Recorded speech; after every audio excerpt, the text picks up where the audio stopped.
ખબરોમાં બન્યા રહેવા માટે બેલ આઇકોન દબાવો અને એબીપી અસ્મિતાને સબસ્ક્રાઇબ કરો। એક દુઃખદ સમાચાર ગુજરાતના લિટરેચરને લઈને ફાધર વાલેસનું નિધન થયું છે। ફાધર વાલેસનું 95 વર્ષની વયે સ્પેનમાં નિધન થયું છે। જન્મે સ્પેનિશ પરંતુ કર્મે ગુજરાતી એવા ફાધર વાલેસ, ધર્મે ખ્રિસ્તી હતા પરંતુ વાણી વિચારે વૈષ્ણવજન એવા ફાધર વાલેસનું 95 વર્ષની વયે સ્પેનમાં નિધન થયું છે। સવાયા ગુજરાતી પણ તેમને હુલાણાના નામે કહેવામાં આવતું હતું। તમામ લોકોના ફાધર તરીકે કહેવાતા અને ફાધર વાલેસે લિટરેચરમાં ખાસું એવું યોગદાન આપ્યું છે। ફાધર વાલેસ નવેમ્બર 4, 1925ના રોજ સ્પેનના લોગ્રાનોમાં જન્મ્યા હતા અને છતાં ગુજરાતીઓ અને ગુજરાતી ભાષાને પોતાનો ભરપૂર પ્રેમ આપ્યો। ધર્મે ખ્રિસ્તી પરંતુ વાણી વિચારમાં સાચા વૈષ્ણવ જેવા હતા ફાધર વાલેસ। ફાધર વાલેસનું 95 વર્ષની વયે સ્પેનમાં નિધન થયું છે। 1960 થી 1982 દરમિયાન અમદાવાદની સેન્ટ ઝેવિયર્સ કોલેજમાં ગણિતના અધ્યાપક તરીકે કાર્યરત રહ્યા। ત્યારે ક્યારેક સાયકલ લઈને જતા અને સ્ટુડન્ટમાં દેવદૂત તરીકે ફાધર વાલેસ જાણીતા હતા। તેમના લખાણોમાં સરળ ગદ્યની નોખી અભિવ્યક્તિ તેમના હાથે સહજ બનતી હતી। તો આ દુઃખદ સમાચાર દિમંત પુરોહિત આપણી સાથે જોડાઈ ગયા છે। દિમંતભાઈ, કેટલી મોટું ગુજરાતી લિટરેચરને ખોટ કહી શકાય? સંસ્કૃતિને એક કદી ન પૂરાય એટલી મોટી ખોટ એટલા માટે કહી શકાય કે કોઈ માણસ આપણાથી હજારો કિલોમીટર દૂર રહેતા હોય, 95 વર્ષની ઉંમરના હોય, છેલ્લા 40 વર્ષથી તો આપણે એમને મળ્યા સુદ્ધા ના હોય, આમ છતાં એમના જવાથી, એમના અવસાનથી ગુજરાતમાં લાખો કરોડો લોકોને દુઃખ થયું હોય તો તમે વિચારો કે એમનું પ્રદાન ગુજરાતી પ્રજામાં, સંસ્કૃતિમાં, સાહિત્યમાં કેટલું મોટું હશે। ફાધર વાલેસ જે અમારી પેઢીના લોકો છે એમને હજી એમનો હસતો ચહેરો યાદ છે।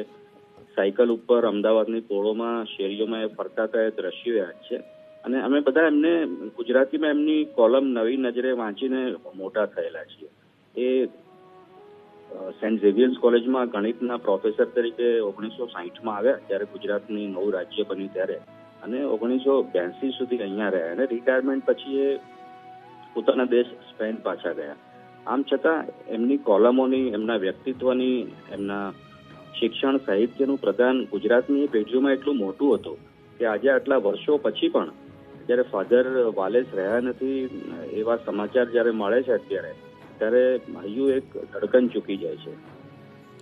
જીવનભાઈ, એમની જે લખાણ હતું એમાં અલગ રીતે, એટલે સામાન્ય વ્યક્તિ પણ એને વાંચીને આત્મસાત કરી શકે એ પ્રકારનું એમનું લખાણ, તેના વિશે, એમના સાહિત્ય વિશે શું કહેશો?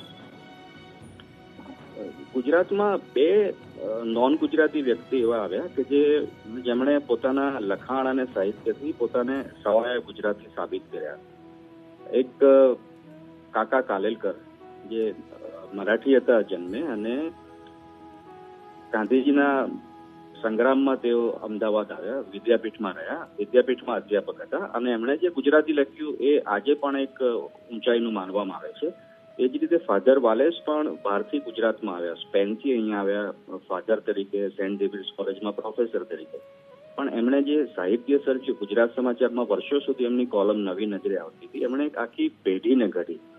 અને એમનું એટલું, કાકા કાલેલકરનું સાહિત્ય એક ઊંચા ગજાનું સાહિત્ય કહી શકાય, જ્યારે ફાધર વાલેસનું સાહિત્ય છે સામાન્યમાં સામાન્ય માણસ સમજે, ગાંધીજી જેને કહેતા હતા કે કોશીઓ પણ સમજી શકે એવું સાહિત્ય, એ પ્રકારનું સરળ અને સાદું ગુજરાતી હતું, જે ગુજરાતીઓના ગળે ગરમ ગરમ શીરાની પેટે ઉતરી જતું હતું। અને માત્ર સાહિત્ય કે શબ્દો નતા, સંસ્કાર હતા, જેને મેં તમને કીધું એમ એક આખી પેઢીને ઘડી છે ગુજરાતમાં। આભાર દિમંતભાઈ મારી સાથે જોડા બદલ। તો ફાધર વાલેસની ખોટ ગુજરાતને જરૂરથી સાચશે।